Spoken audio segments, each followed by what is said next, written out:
Muito bom dia. Eita, faz um pouquinho de sol, a turma já se anima. Muito bem, minha gente, muito bem. Preparado para mais uma aula daquela de arrebentar? A palavra de Deus é maravilhosa, né? A palavra de Deus é poderosa. Minha gente, tivemos um probleminha com a nossa transmissão. Estamos apanhando lá em cima desde as 9 horas da manhã para tentar resolver. Ainda não resolvemos. Então quem está aqui hoje é ser privilegiado de assistir essa aula, tá certo? A gente está tentando ali gravar de uma forma especial, né? Para tentar subir depois no nosso canal do YouTube. Dificuldades acontecem, né? Falhas acontecem. Deus está no controle. Quem que leu o capítulo 11 de Daniel aqui em casa? Quem vai ter coragem de levantar a mão e falar, eu li? Eu vi uma mão tímida, né? Mandinha. Muito bem, gente. Vamos aprender então a ler o capítulo antes da aula? Vamos. Sabe por quê? Porque você vai chegar aqui já com a cabeça mais né? Sabendo do assunto que a gente vai estar tratando. E lembrando que hoje é a nossa penúltima aula. Nós queremos esgotar o capítulo 11 hoje, embora é conteúdo aqui para a gente ficar, né? Alguns domingos, só para a gente desmembrar os detalhes dessa profecia que é muito precisa. Bom? E na última aula, domingo que vem, se Deus permitir, então a gente encerra, fechamos o estudo do livro de Daniel, com uma aula retumbante, né, a respeito então do fim dos tempos, dos últimos dias, né? Muito bem, gente. O nosso famoso mini flashback gigante rápido, tá certo? Para a gente não ficar aqui muito tempo, né? Nós vimos na aula passada, capítulo número 10, Daniel ali, um intercessor amado no céu. Aliás, Daniel ouviu, deixa eu vir mais para trás aqui. Daniel ouviu isso 2 vezes, do anjo, no capítulo 9 e no capítulo 10. Daniel, você é muito amado. Que privilégio esse homem teve, né? De ouvir da boca do anjo que ele era muito amado. Nós somos amados no céu. Deus nos ama de uma forma tão grande e tão inexplicável, que Jesus veio ao mundo para morrer pela gente. Eu acho que a gente já ouviu essa história tantas vezes, e a gente talvez tenha se acostumado, sabe? É que nem falar assim, o Joãozinho foi na esquina comprar um pão.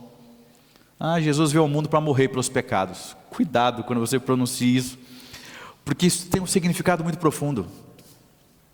O rei do universo veio ao mundo, gente. O fato dele ter se encarnado já foi a maior humilhação. A gente acha que o se humilhar foi o fato dele ter apanhado, e de fato tudo isso foi uma humilhação, tá? Ele ter apanhado, ele ter sido traído, ele ter sido chicoteado, né? Ele ter sido crucificado, uma morte terrível. E não é como tem ali naquelas imagens da cruz, Jesus com aquela fraldinha, vamos falar assim, né? Tampando as partes íntimas. Não foi assim. Ele foi nu, crucificado, exposto. Mas o fato de Deus, o Deus eterno, ter virado um ser humano, se materializado num ser humano, isso já foi a maior humilhação. Porque o rei do universo, gente, sentir fome, sentir sede, sentir frio. Jesus até, inclusive em alguns momentos, com medo, com agonia, que foi ao ponto dele suar sangue. Com todo respeito aqui eu vou falar isso, né? Até necessidades fisiológicas que nós temos, Jesus fez também. Enfim, gente, essa foi a maior humilhação. E Deus veio, pagou o preço. E a profecia de Isaías fala assim, ele verá o fruto do seu trabalho e ficará satisfeito. Nós somos amados por Deus. Nós somos amados por Deus. O intercessor, que tem uma oração que move o céu, como nós vimos na aula passada, ele é alguém que se identifica com o pedido que ele está fazendo. Interceder é se colocar entre Deus e uma pessoa, entre Deus e um problema. E Daniel pediu tanto no capítulo 9 para que Deus restaurasse o povo. Daniel leu nos livros de Jeremias que Deus estipulou 70 anos para o povo de cativeiro. E ele falou assim, poxa, mas já são 68, falta apenas 2. E aí então ele se humilha, busca a Deus. E Deus responde. Houve uma ordem do Império Persa para restaurar Jerusalém. O que aconteceu foi que o próprio povo começou a tretar entre si. O povo de Deus tretando com o povo de Deus.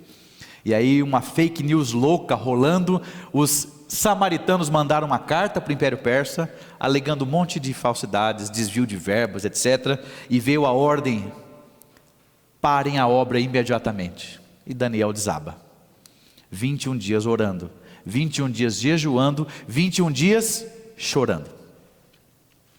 É um homem que se identifica com o seu pedido. Quando a gente intercede por alguém, a gente só vai pedir com intensidade quando a gente se identificar com o pedido, quando a gente se colocar no lugar do outro, quando a gente tiver empatia. Se não é aquela oraçãozinha tão automática, sabe? Senhor abençoe fulano, Jesus, amém.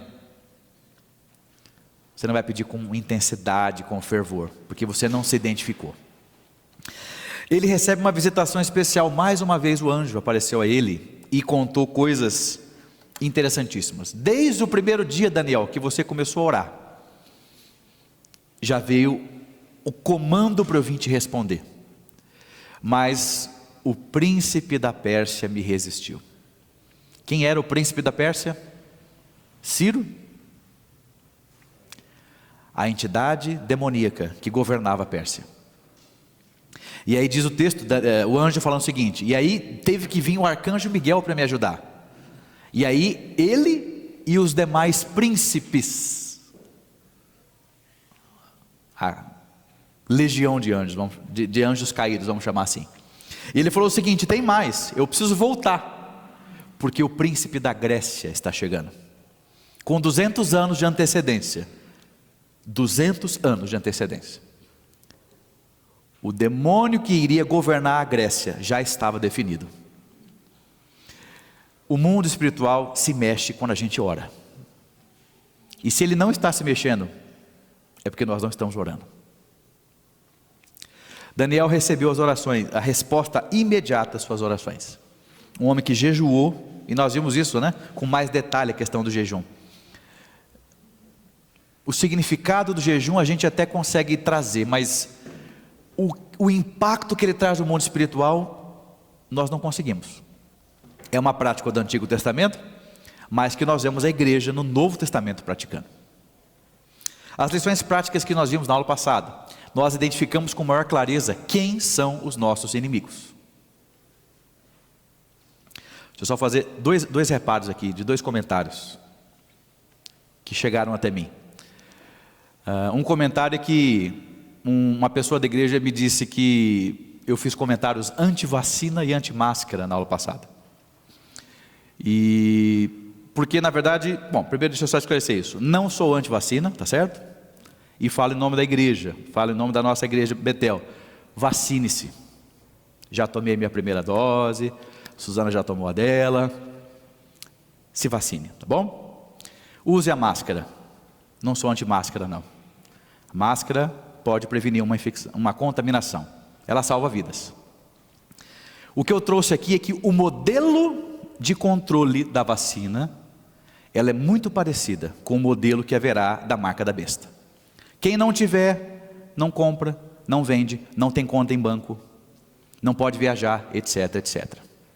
E aí eu trouxe alguns modelos de coisas que estão acontecendo já. Quem não é vacinado não pode entrar em shows, não pode entrar em alguns lugares. Nós vemos entrevistas, ofertas de emprego, dizendo que a pessoa tem que ser formada nisso, conhecimentos aquilo, e ter tomado a vacina tal. E recebi hoje pela manhã, né, até a Suzana me encaminhou, uma decisão do TRT, do nosso Tribunal Regional do Trabalho, não sei de que região que foi, confirmando a justa causa a uma funcionária que não quis se vacinar. Ela foi demitida por justa causa. Tudo bem que tinha um conceito ali, tá? Ela era funcionária de limpeza de um hospital. Então se você pensar, poxa, é um hospital, né? Ela estaria até colocando em risco os pacientes. Mas o fato é que o modelo, quando a gente tem uma decisão, a gente tem modelos que se repetem, né? A minha advogada, né? Nossa advogada aqui, a doutora Enaê, sabe disso. Isso pode virar um conjunto de decisões que se repetem, as jurisprudências, não é? Ou seja, ela não se imunizou, então ela pode ser demitida por justa causa. Então são modelos de controle, mas em momento eu sou anti-vacina, tá bom? E nem anti-máscara, use sua máscara e vacine-se. O outro comentário que eu recebi é que eu usei o termo chinelinho de fogo para falar dos irmãos pentecostais, os queridos irmãos pentecostais. Olha, gente, é uma brincadeira muito carinhosa. Assim como eles nos chamam de sorveterianos, que a gente é gelado, tá certo? Não foi pejorativo, tá bom? Mas tudo isso por quê? Porque eu quero enfatizar o tema que nós falamos na aula passada. Identificamos quem são os inimigos. E eu fiquei pasmo da gente ter falado tanta coisa na aula passada, e alguns irmãos ter focado nessas questões tão periféricas. Eu não sou o inimigo. O seu vizinho que ouve som alto não é o seu inimigo.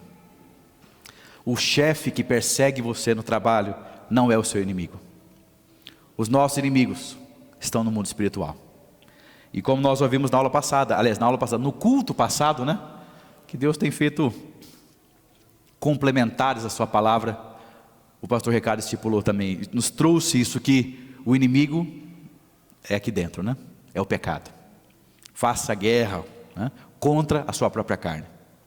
E nós vemos que o povo de Israel, sempre que perdia batalhas, não era por causa da força do inimigo, mas é porque tinha pecado, e o pecado os fazia perder.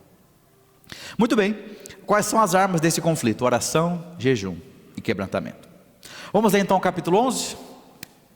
Quem que está em cima, Elino? Você acompanha a gente na leitura e vai passando para nós? Vamos lá então ler o capítulo 11.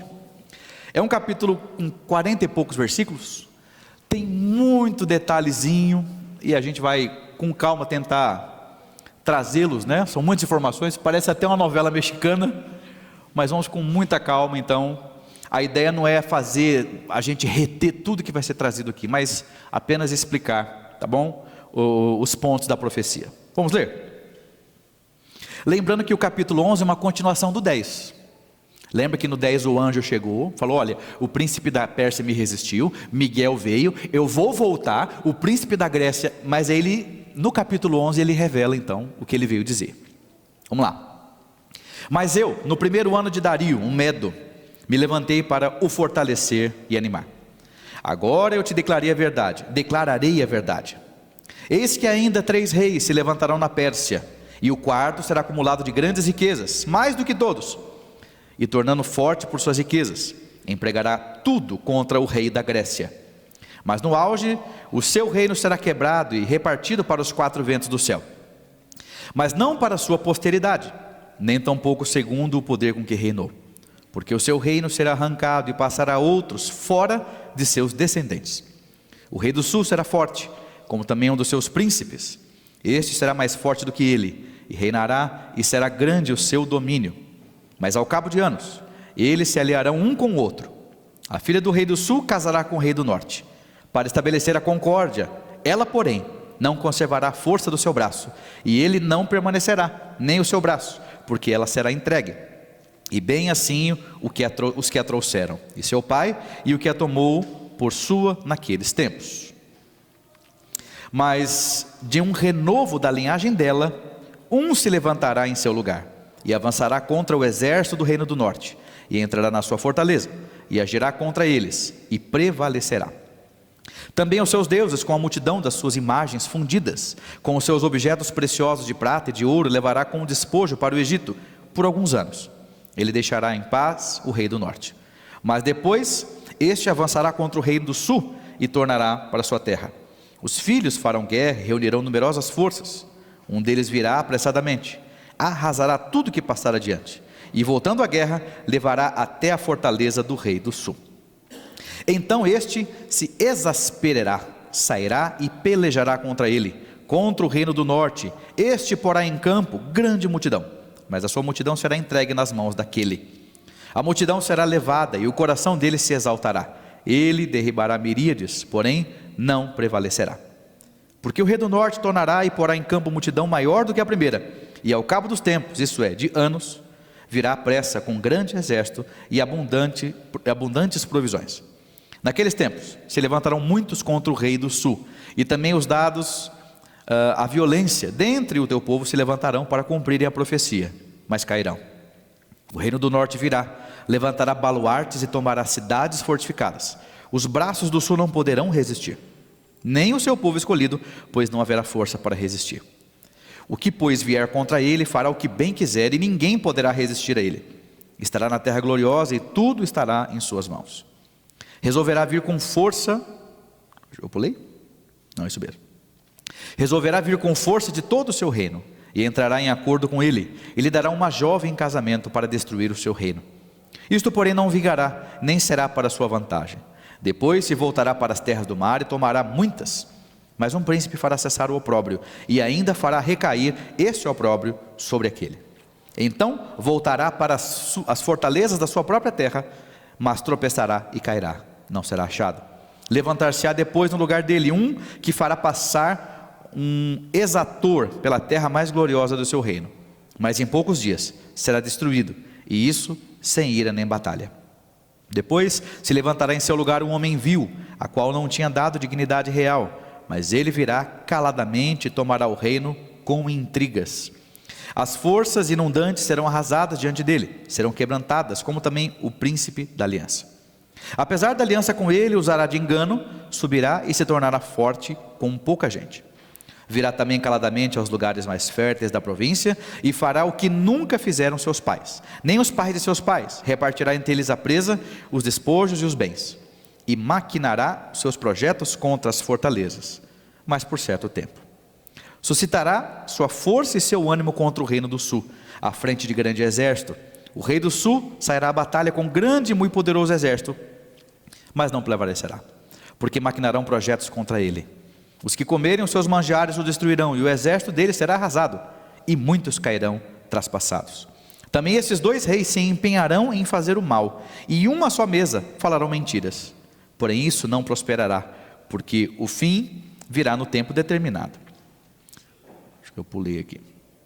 Então o homem vil tornará para a sua terra com grande riqueza, e o seu coração será contra a santa aliança. Ele fará o que lhe aprouver e tornará para a sua terra. No tempo determinado, tornará a avançar contra o sul, mas não será nesta última vez, como foi a primeira.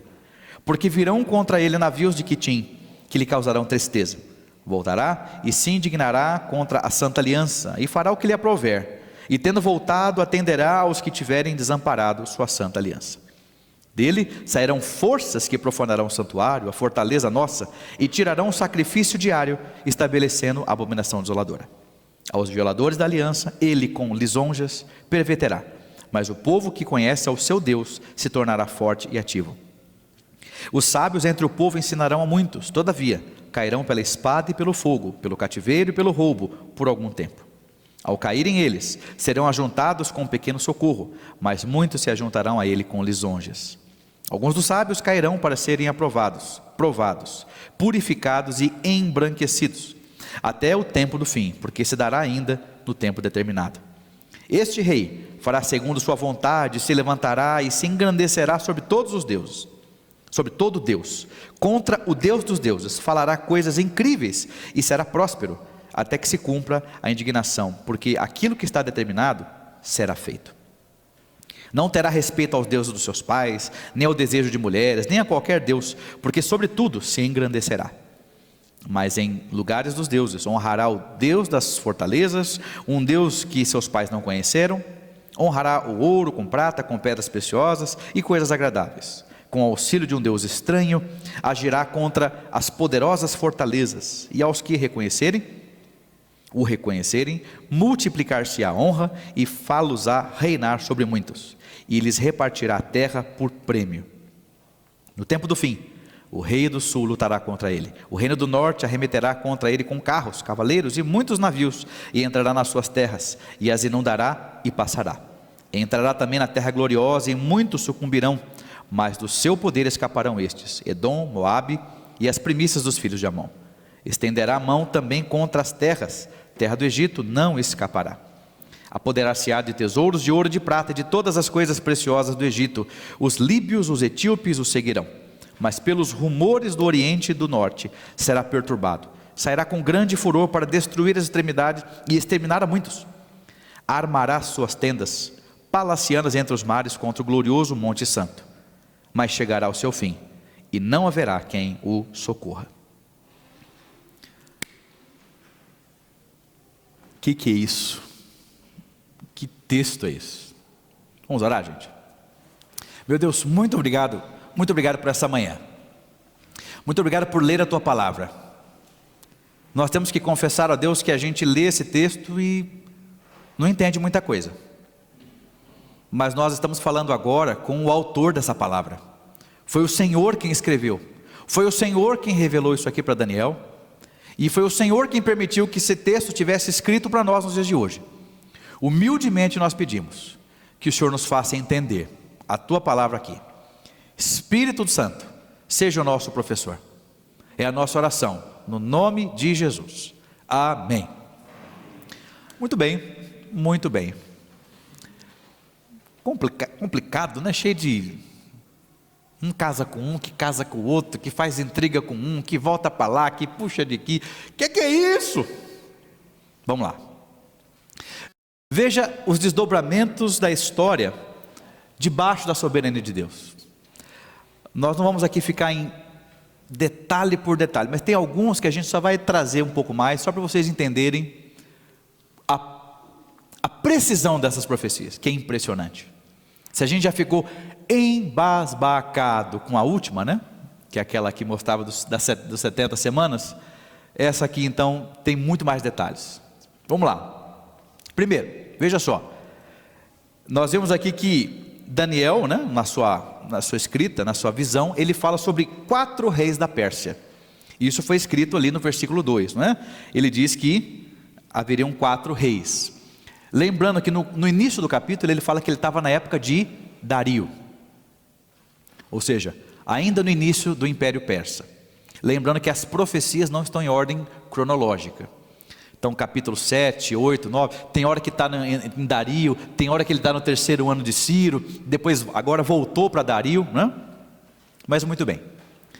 E aqui nós vemos então que ele cita, né, que 4 reis vão se levantar. E aqui ele não tinha a menor ideia do que ele estava escrevendo, mas a história depois vem e nos esclarece, né? Os reis que tiveram na sequência, os próximos 4 reis, isso aqui a gente vê nos livros de história, né? Ciro II, que foi até o ano 530, depois Cambises II, temos ali Dario I, e por fim Xerxes. Depois dele veio Artaxerxes, tá certo? Que numa outra linguagem também, Assuero. E eu sei que você viu a novela da Esther na Record, já está se lembrando toda a história. É aquele Xerxes mesmo, tá certo? Olha só, trouxe até Esther capítulo 1 para você lembrar aqui. Foi no tempo de Xerxes que reinou sobre 127 províncias desde a Índia e a Etiópia. Ele ficava 3 meses por ano, ele morava num palácio em Suzã, tá certo? Só voltando aqui, quando ele fala do quarto, ele diz o seguinte, ó, ele fala que esse cara vai ser muito rico, o 4º rei vai ser muito rico, tá certo? E, eu não sei se você se lembra, você assistiu a novela, né? Você viu, né? Que o que aconteceu nesse capítulo 1 aí? Xerxes deu uma festa que durou quanto tempo? Vamos ver se pelo menos as novelas você leu, você viu, né? Quanto tempo foi a festa que Xerxes deu aí para a galera? 6 meses. Esse aí é uma festança, hein? Pensou, Gustavão? 6 meses de churrasco? E dá-lhe churrascada. Meu gente, 6 meses durou essa festa. E aí você se lembra de toda a história, né? Quer dizer, o homem não saía da festa, gente. E aí a rainha queria falar com ele, Vasti queria falar com ele de qualquer jeito, mas o cara não saía da farra, 6 meses direto, ó. Ela entrou sem ser anunciada. Aí você já conhece a história de Esther, tá? E de Vasti também. Mas vamos seguir. Então nós vemos aqui acontecendo os 4 reis da Grécia que viriam. Depois, na sequência, o texto fala sobre um poderoso rei da Grécia. Está escrito aqui, né? Que ele vai se levantará um rei poderoso, que reinará com domínio e fará o que lhe aprouver. Que rei poderoso da Grécia é esse? Nós vimos algumas aulas passadas, gente. O primeiro rei da Grécia, quem foi? Eu vou pedir ajuda para o pastor. Pastor! O primeiro rei da Grécia, gente. Estou começando a sentir uma tristezinha aqui. Agora é de verdade. Antes era brincadeira, agora está ficando sério. Alexandre o Grande. Alexandre o Grande. Nós vimos isso aqui nos capítulos anteriores.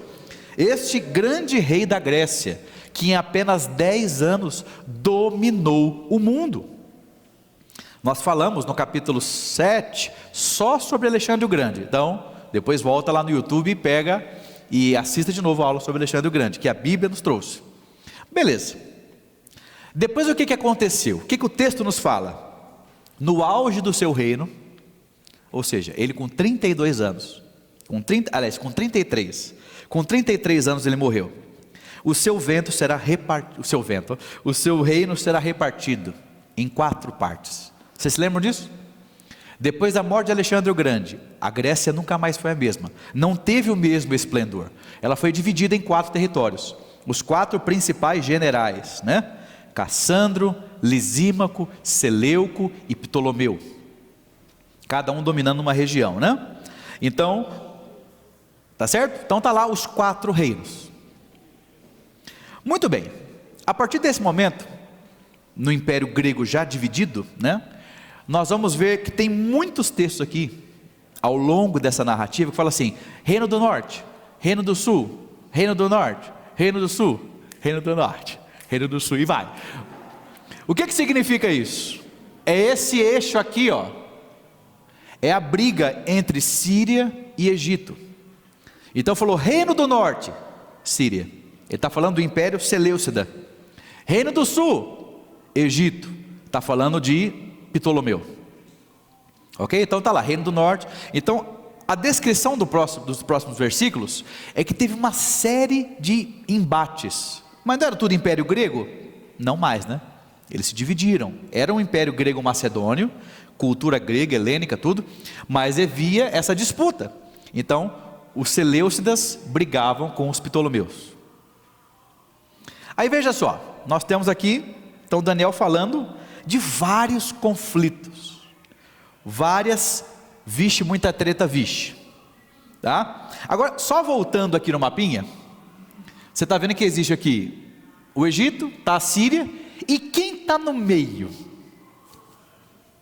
Quem está bem no meio geograficamente falando? Israel. Israel foi o palco de todas essas batalhas. Ou as tropas do Reino do Norte passavam, ou muitas vezes os conflitos eram no próprio território deles. A história do judeu é marcada por guerras, né, gente? Desde o início, é guerra, guerra, é guerra. E é por isso que nós temos esse comentário aqui, né, de Oswald Litz, que ele diz que geograficamente a Palestina podia ser considerada parte integrante da Síria, já que no sul era separada do Egito pelo deserto. Por vontade de Alexandre, aliás, os judeus veneravam Alexandre o Grande. A Palestina fora deixada livre, devido à sua localização bastante incômoda entre os 2 vizinhos rivais, sofria terríveis consequências. Era uma presa cobiçada tanto pela Síria como pelo Egito. Para vocês terem uma ideia, os judeus gostavam tanto de Alexandre o Grande que muitos se mudaram para Alexandria. E foi nessa época que a Torá, o Antigo Testamento, né, em hebraico, ele foi traduzido para o grego. E tem a versão que a gente chama de Septuaginta, que é uma das principais Bíblias, né? A tradução grega, que provavelmente era a Bíblia que os apóstolos usavam. Porque o mundo da época, apesar de ser do Império Romano, mas ainda tinha a cultura grega e o idioma grego sendo falado. Tá certo? Muito bem, muito bem. Vamos seguir. Aí nós temos a primeira de tantos conflitos, né? A primeira aliança entre Síria e Egito. O que aconteceu? Eles tentaram fazer um bem bolado antes de ir para a treta. Diz aqui que a filha do rei do sul vai casar com o rei do norte, né? Para tentar estabelecer concórdia, mas isso não deu certo. Então, de uma forma objetiva, vamos aos dados históricos agora. A filha de Ptolomeu Ptolomeu, lembra, é o reino do sul. Seleucida é no norte. Berenice era filha de Ptolomeu Filadelfo. Ela foi dada ao filho do rei do norte. Gente, que profecia é essa, meu Deus? Muito precisa. Muito, muito precisa. E o que aconteceu? O casamento não deu certo. O que aconteceu depois da morte de Ptolomeu Filadelfo? O sogro, Antíoco, que era o rei dos Seleucidas, voltou para sua mulher, Laodice. Aliás, você sabe que esse nome, o nome dela, Laodice, foi inspirado, né, por Antíoco, para dar um nome a uma cidade chamada Laodiceia. Tudo se encaixa. A história confirmando a Bíblia confirmando a história. E depois Laodice, por sua vez, que construiu Laodiceia, envenenou Berenice, que era concorrente dela, né? Envenenou Berenice, o marido e o filho, mandou geral. Eu estou falando que parece uma novela mexicana isso aqui, gente. Mas muito bem. Aí nós temos agora uma outra aliança, uma outra treta, a derrota do reino do norte pelo reino do sul. O que aconteceu?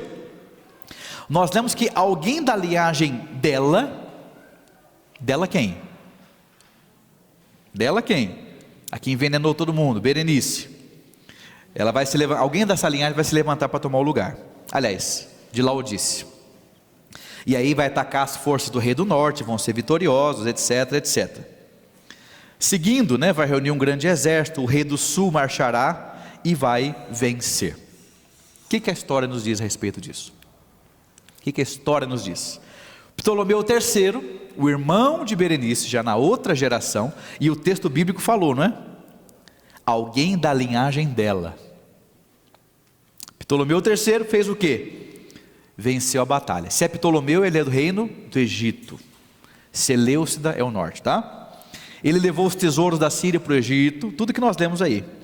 E por algum tempo, os egípcios, os Ptolomeus, né, foram superiores aos Seleucidas, no reino do norte. Aí agora o Egito perdeu. A Bíblia nos conta e a história nos conta. Está lá agora que o reino do norte vai pegar um outro exército e depois de alguns anos vai atacar e vai ganhar com o reino do sul. Mas uma treta entre os dois. E o que aconteceu desses versículos? O Egito foi derrotado em Sidom, exatamente o lugar que é narrado aqui nessas profecias. E aí Antíoco o Grande, diz o texto aqui, né, só voltando, fala que o invasor fará o que bem entender e ninguém lhe conseguirá resistir. Realmente Antíoco o Grande teve uma hegemonia grande nesse momento, né? Ninguém conseguia pará-lo nas suas batalhas. Aí na sequência tem mais uma treta. Aí tem outro impasse entre o Egito e a Síria. Tudo profetizado por Deus, detalhe por detalhe. Como o texto é muito longo, né, uma leitura assim, a gente está passando, já foi lido, né? É só passando esses pedaços, né? Aí vai ter uma outra aliança com o rei do sul, e vai ter mais um casamento aqui, ó. Ele lhe dará uma filha em casamento para derrubar o reino, mas não vai dar certo. Mais um casamento arranjado. Mas muito bem. O que a história nos fala? Olha o que aconteceu aqui, minha gente. Como tática, Antíoco o Grande deu sua filha. O nome da filha? Que coisa, né? Cleópatra. Mas não é aquela Cleópatra de Marco Antônio. É a primeira Cleópatra, tá certo? A Cleópatra de Marco Antônio é a Cleópatra sexta ou a sétima. Aquela que se envolveu na época do Império Romano. Isso aqui eles estão alguns anos atrás. Mas foi a primeira Cleópatra. Veja que ela foi a última rainha da dinastia dos Ptolomeus. Isso é história. Isso é Bíblia. Tá certo? Então o que aconteceu? O Ptolomeu V, o pequeno Ptolomeu, o PP, pequeno Ptolomeu. Hoje eu estou com aquelas piadas de tiozão, que ninguém me segura. Eu tô que não me aguento. Esse menino tinha 12 anos. Então teve que esperar um pouquinho, né? Esperou 5 anos. E aí então o casamento aconteceu. Só que por que o plano falhou? Porque a Cleópatra não é que gostou do rapazinho? E ela não ficou do lado do pai mais, ela ficou do lado do marido. E estava Cleópatra sendo Cleópatra, né? Ficou do lado do marido e acabou com os planos de seu pai Antíoco o Grande. E aí o que aconteceu? Antíoco falou, então tá bom, vai, fica aí. E diz o texto que ele se voltou para tentar conquistar outros territórios. Sofreu uma derrota, e aí veio um sucessor, Seleuco Filopater, que mandou confiscar alguns tesouros, né, em Jerusalém, mas que não teve sucesso. A história nos conta, lembra que fala que tem um texto lá que é um cobrador de impostos, a gente acabou de ler isso agora, né? Vai tentar, enfim. A história nos relata, né, que acredita-se que um homem chamado Heliodoro, que era o emissário para saquear o templo, mudou de ideia, isso os livros de história nos dizem, não é? E ele provavelmente envenenou Seleuco Filopater. Então, tantas guerras, Reino do Norte, Reino do Sul, Reino do Norte, e guerra dali, e casamento daqui, o povo de Israel sofreu muito. Veja, a posição geográfica de Israel era terrível por conta disso. Eles estavam bem aqui, ó. Olha aqui Jerusalém, Israel, está aqui o Egito e está aqui a Síria. Eles estavam no meio do caminho. Israel sofreu muito com esses conflitos. Israel, o território de Israel, né, foi devastado com tantos anos de guerra. Na sequência, até o capítulo 20, até o versículo 20, tem toda essa narrativa, Seleucos, Ptolomeus. A partir do 21 começa um foco específico num cara, Antíoco Epifânio, que nós já falamos sobre ele também em outras aulas. Um rei sírio perverso, tá? Volta lá na nossa aula da EBD que nós falamos sobre Antíoco Epifânio. Um dos, como é que a gente chama? Não é um precursor, é um protótipo, um dos protótipos de anticristo mais fortes, né? Antíoco Epifânio, ele deu esse nome, né, que era ilustre. Ele se deu o nome de Epifânio, né, mas o pessoal chamava ele de Antíoco Epâmides, coisa assim, que significava Antíoco louco, né? O nome do povo, as piadinhas de povo da época. Agora veja, ele então, como é muito texto, como são muitos versículos, eu trouxe ali o número do versículo, tá bom? Então, a sua ascensão ao trono se deu por intrigas. O versículo 21 nos traz essa informação. Ele entrou em guerra contra o reino do sul, contra os Ptolomeu. Versículo 22 nos traz essa informação. Ele fez uma aliança com o Egito. Versículo 23. Obteve muitas conquistas. Registrado no versículo 24. A guerra contra o Egito foi um massacre. Muitos morreram. Versículo 26 nos traz isso. Versículo 27 fala que os dois sentaram numa mesa e foi um acordo de paz falso, né? Versículo 27. Antíoco Epifânio retornou rico, aparentemente invencível. Versículo 28. E o que aconteceu? Historicamente existe um hiato no relato bíblico, um buraco. Esse buraco ele termina depois da reconstrução de Israel, no ano 430, e aí depois só 400, né? Só lá quando Jesus nasce. Nós não temos relatos bíblicos desse período, mas foi esse período onde a Grécia dominou, o final do Império Persa, tá certo? E o começo do grego, e até a chegada dos romanos. Depois a gente já começa em Mateus com Jesus nascendo. Então tudo isso aconteceu nesse momento. A história nos relata essas informações, que em 168 ele marchou de novo com o Egito, não obteve sucesso. Opa, não avancei. Agora sim, partiu para a Palestina, e aí nós sabemos o que aconteceu. Seduziu os judeus, mandou parar os sacrifícios diários, profanou o templo, sacrificou dentro do templo um porco, que era um animal considerado imundo para os judeus, borrifou nas paredes do templo sangue e as fezes do porco, forçou os judeus a comerem a carne de porco, que para eles não é sagrado também, colocou uma estátua de Zeus dentro do Santo dos Santos, ele profanou o templo, suspendeu os sacrifícios, e tudo isso a história nos relata. E o que aconteceu? Lá entre os versículos 33 e 35, o único lugar que nós temos, além dos livros de história, os livros que a gente chama de apócrifos, chamados não inspirados, né? Nos relatam isso. Quando a gente fala um livro apócrifo, a gente está falando de um não inspirado. Mas os livros apócrifos possuem conteúdo histórico. Tá bom? Então quando a gente lê lá 1ª e 2ª Macabeus, nos conta essa história, que a própria história da humanidade confirma. Os judeus resistiram. Um grupo liderado por Matatias, e depois veio o seu filho, Judas Macabeus. A revolta dos Macabeus. Eles expulsaram Antíoco Epifânio. Eles conseguiram expulsar Antíoco Epifânio de Jerusalém. E depois ele teve uma morte terrível.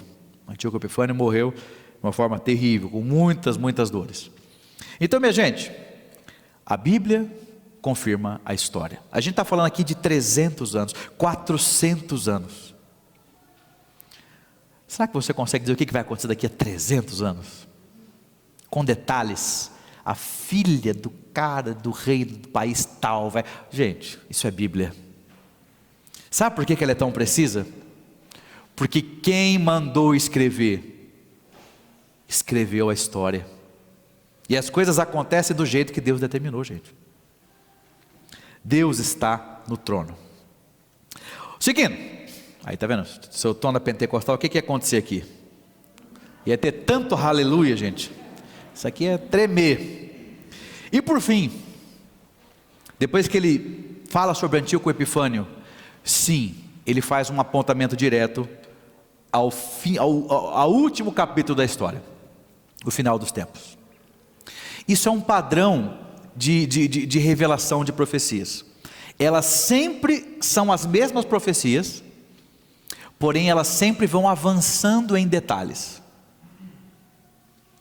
Não sei se você já fez esse estudo no livro de Apocalipse, mas o livro de Apocalipse, com 22 capítulos, ele conta a mesma história 7 vezes. Você sabia disso? O livro de Apocalipse possui 7 sessões paralelas, que contam a mesma história. Qual é a história que o Apocalipse conta? O período entre a primeira vinda e a segunda vinda de Cristo. As 7 sessões contam a mesma história. Entretanto, conforme a gente vai avançando nas sessões, as sessões seguintes vão dando mais detalhes a respeito do fim. Mas o Apocalipse é dividido em 7 partes, que são contados a mesma história. 7 sessões paralelas. Então é por isso que muitas vezes quando a gente olha o capítulo 19 de Apocalipse e depois o capítulo 20, a gente pode se confundir, porque depois que virou o capítulo, uma nova sessão começou ali, ele voltou. Mas isso é tema para outra história. O fato é que Daniel traz algumas revelações no final dos tempos, mas agora ele traz informações sobre a Grécia, sobre Antíoco Epifânio, mas agora ele dá um salto além. Ele dá um salto além. Todos os amilenistas, os pré-milenistas, todo mundo concorda que esse texto fala do anticristo. Só para todo mundo ficar na mesma página aqui, vocês sabem o que significam esses termos? Pré-milenismo, pós-milenismo, midi-tribulacionista, milenista. Rapidinho. Pré-milenista e pós-milenista, por óbvio, eles acreditam no milênio terrenal, um período de 1000 anos, que a galera vai morar aqui. Beleza. Os pré-tribulacionistas acreditam que antes dos últimos 7 anos, né, onde virá o anticristo, a igreja vai ser arrebatada. Essa é a visão dos pré-milenistas.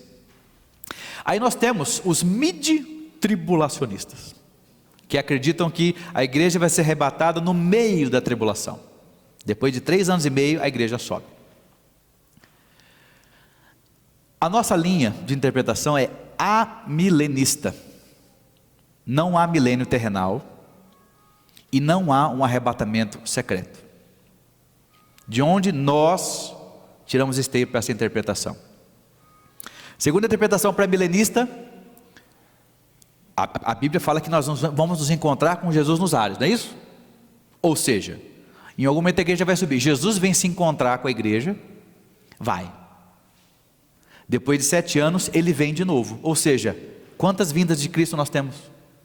3. Em nenhum lugar a Bíblia fala de 3 vindas. É muito enfatizado a segunda vinda.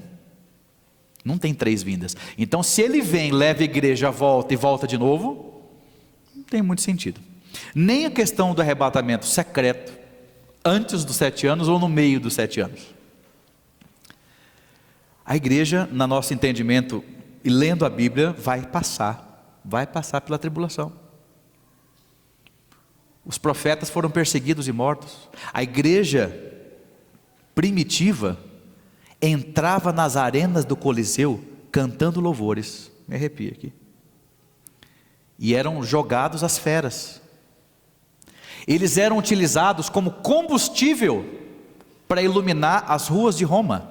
Eram queimados vivos, cantando, perseverando. Jesus ressuscitou. E a igreja dos últimos dias vai subir linda, leve, sem passar pela dificuldade. Nós não acreditamos nisso. Quando nós lemos Mateus 24:14, que o evangelho vai ser pregado ao mundo todo, e antes, quando diz o seguinte: se aqueles dias não fossem abreviados por causa dos escolhidos, ninguém ia aguentar. Ou seja, se aqueles dias vão ter que ser abreviados por causa dos escolhidos, é porque vai ter escolhido aqui, quando o bicho estiver pegando. Sentiu aquele medinho? Ou sentiu aquela alegria de falar o seguinte: olha, ter o privilégio de sofrer por Cristo? Porque a gente morrer por qualquer causa, né? Olha, por que você acredita, por exemplo, alguém diz: por que você acredita que Jesus ressuscitou? E eu digo: ninguém morre sustentando uma mentira. Ninguém morre sustentando uma mentira. E o texto bíblico fala que cerca de 500 pessoas viram Jesus ressuscitado. 500. E eles foram até o final, foram torturados, foram mortos, e eles ali morrendo, sofrendo, dizendo: ele ressuscitou. Ninguém morre por uma mentira. Mas muito bem, então o amilenismo crê nisso. Jesus veio, acabou. Agora sim, caiu o arrebatamento, vamos chegar. Jesus virá na nuvem retumbante, vindo com poder e grande glória, vai descer com ele os anjos do céu, quem já estiver lá com ele, e os que estiverem vivos, ainda nesse corpo aqui, serão transformados. Este é o arrebatamento. A gente se eleva, é transformado, mas já volta, porque a manifestação da vida de Cristo vai ser o final, o julgamento, etc, etc. E a gente não vê então, quando a gente fala assim: ele foi solto 1000 anos, voltou 1000 anos. Aí você imagina isso, gente, depois de tudo isso, a gente vivendo aqui 1000 anos, o Satanás é solto de novo e volta a tentar todo mundo de novo. Não. No capítulo 20, inicia-se uma nova sessão paralela, tá bom? Só para esclarecer um pouco essa questão. Mas muito bem, gente, esses dias, sabe quando você vê o céu escuro? Você ouve um trovão, você sente aquele cheirinho de umidade. O que significa isso? Lá vem chuva. E quando nós vemos os sinais bíblicos acontecendo ao nosso redor, o que a gente tem que deduzir? Já vem Cristo, já vem Jesus. Isso vai acontecer amanhã? Não. O mundo tem sido preparado para chegar a esse momento. Então, quando eu digo que esses instrumentos de controle, máscara, vacina, são um modelo de coisas que nós vamos ter. Você sabe que nós já temos um movimento, né? Temos um especialista em finanças ali, nobre especialista, que o mundo caminha para a moeda digital. Vai acabar o papel. Aliás, gente, lembrando aqui, às vezes eu fico alguns meses sem pegar numa nota. É tudo, parece uma espadachim aqui, ó. É crédito ou débito, é só esfregando o plastiquinho. Porque não há, assim, a gente às vezes pega uma nota, mas é raro a gente usar um dinheiro. E a gente vê que o universo das moedas digitais é uma realidade. Já se fala em real digital. Já se fala em outras moedas digitais. Existem criptomoedas. Eu vou dar aqui um exemplo de uma patente criada por um homem chamado Bill Gates. Agora que não estamos na internet, eu vou falar à vontade, né? Porque quando a gente fala certas coisas, o canal cai, o YouTube derruba. Uma patente de um rapazinho chamado Bill Gates. Algo que é implantado no corpo humano, que trabalha com a nossa biologia. Esse equipamento, algo que ninguém vai nem ver, né? Ele vai minerar criptomoedas. A nossa fisiologia, depois vou até mandar o link para vocês lerem a patente, tá? Para minerar criptomoedas com a nossa biologia.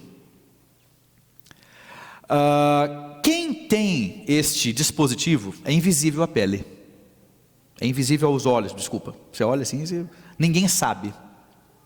Mas existe uma forma deles detectarem como, está aqui, né? Tipo um QR Code, alguma coisa assim que você passa, e na hora que você passa, ele brilha, e aí você consegue falar, ó, está aqui na minha pele. Você não está vendo, mas através desse dispositivo se lê. Essa tecnologia que eles desenvolveram para fazer brilhar, quando a gente passa o QR Code, chama-se partícula luciferiana. Chama-se luciferase. Tudo bem, ok, do latim, luz, portador de luz, luxfero, mas tinha muito nome para dar, né? E a partícula luciferiana, gente, é a luciferase que a gente vai implantar na pele. Quem não tem esse negócio, não consegue, porque a moeda é digital. Você não vai no mercado mais, você não pode ter emprego mais, você não pode fazer movimentações. Vai ser agora? Não. Hoje, amanhã? Não. Mas estamos caminhando para isso. Você sabe qual é o número dessa patente? WO, World Order, Ordem Mundial, 060606. É muito sugestivo, né? 0 à esquerda, você sabe que não vale nada. Então, as coincidências, isso é louco, isso é teoria da conspiração, rapaz, para de pensar bobeira. O mundo caminha para isso, Mas muito bem, aqui nós vemos o texto, né, que diz que o anticristo, ele vai ser revelado pela sua perversidade, o seu atrevimento, ele vai adorar a si mesmo, adorar o seu poder, vai perseguir o povo de Deus, versículos 40 e 44. Agora, como que ele vai perseguir o povo de Deus, se o povo de Deus for arrebatado? A gente vai estar aqui, não sei quantos de nós estarão vivos quando isso acontecer. A gente não pode garantir que vai estar aqui amanhã, né? Quanto mais quando essas coisas acontecerem, mas o fato é, caminhamos para uma transformação, caminhamos para algo que vai mudar o jeito do ser humano viver. E aliás, voltando um pouco desse dispositivo do Bill Gates, se você entra numa loja, como ele trabalha com a sua biologia, e você pegou vou fazer uma propaganda brasileira, né? Você pegou lá um pacotinho de Elma Chips, na hora de passar a mão, ou passar a máquina, fala assim, você não vai levar isso não, você está com a diabetes muito alta, você não pode comer isso. Isso é verdade, gente, isso está na patente, tá? Tive o trabalho de ler, tá? Passo para vocês, todo em inglês, mas busque lá as traduções, está ali, vai trabalhar com a nossa biologia. Mas muito bem, Diz mais, né? Diz aqui que vai perseguir o povo de Deus e que no final ele vai ser derrotado. A gente pensa no Armagedon, a batalha entre o bem e o mal. Tim, tim, tim, aquelas espadas, Jesus, aí tem uma hora, cena de filme, né? Tá, tá, plum, tá, plum. Aí, sabe quando cruza os olhares? Jesus olha, aí está o capitão aqui, com o tridente, aí ele olhou, aí agora, né? Aí parece que tem aquele suspense, eles se olham, dá aquela, meio de ninja assim, sabe? E começa, e soco, e pontapé, e tal, e um acerta ali, aí daí a pouco, Jesus cai, tá lá o diabo com a espada assim, aí Cristo está ali, aí ele vai, tem uma faquinha aqui, tchau, o diabo, acabou, o mal venceu, o mal foi derrotado, o bem venceu. Olha o que diz a palavra de Deus a respeito desse momento. Lê aí. Então será revelado o perverso, o anticristo, a quem o Senhor matará com o sopro da sua boca. Agora você imagina, tudo isso que eu fiz aqui, tipo, sabe aquele negócio assim, expectativa e realidade? Essa é a expectativa, ó a realidade.